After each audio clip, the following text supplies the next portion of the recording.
Hello everyone, this is Dr. Marrero from Math Topics. When the function is concave down, okay, this is the series how can I do. So how can I find when the function given is concave down? We are talking about algebraic perspective. So this is the video today. When the function is concave down. Let's see it.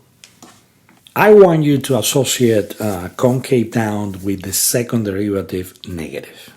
This is critical, straightforward. So I don't want that you waste times in any other analysis right now.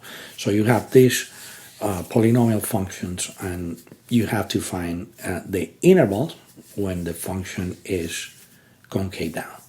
So we are going to find the first derivative and the second derivative. So remember, second derivative negative, second derivative negative is associated with concave down. Let's find the first derivative. So I will find the derivative of the function, which is 4x to the power of 3 divided by 4 plus 15x to the second power plus 48x. So you can simplify this more, cancel the 4, so you have x to the power of 3 plus 15x to the power of 2 plus 48x. And now find the second derivative. I'm going to use a different color. The second derivative will be 3. It will be 3x to the second power plus 30x plus 48. So basically, this is the second derivative. You can do more algebra massage here. So you factor out 3, so you have x squared plus 10x and 48 divided by 3. Which is, let me make sure, 48 divided by 3 is just 16.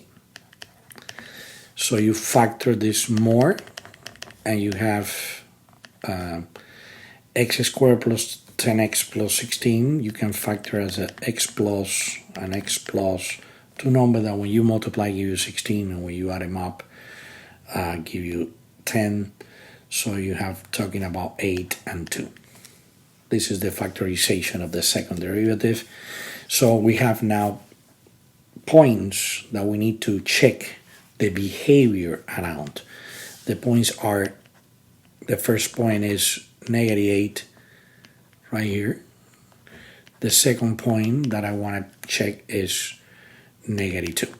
The zeros of the second derivative. So let's see what happens next.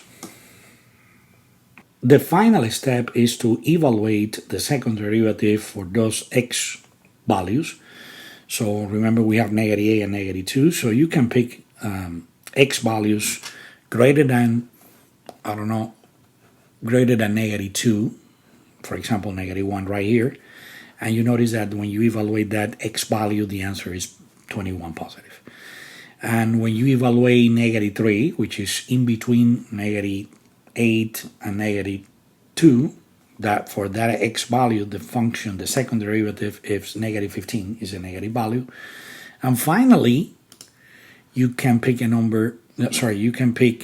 x value less than -8, for example, -9. And when you evaluate that x equal -9, the answer is positive 21. So you're ready to say that the function is concave down between -a and -2 because the function, the derivative of the second derivative is negative in between -8 and -2. So the summary of the video is, if you're going to find where the function f is concave down, find the first derivative, find the second derivative, equal the second derivative to 0. Evaluate x values around those points in order to find where the second derivative is negative. That interval or those intervals where the second derivative is negative is where the function is concave down. I hope you liked the video, and thank you for watching. See you in the next one.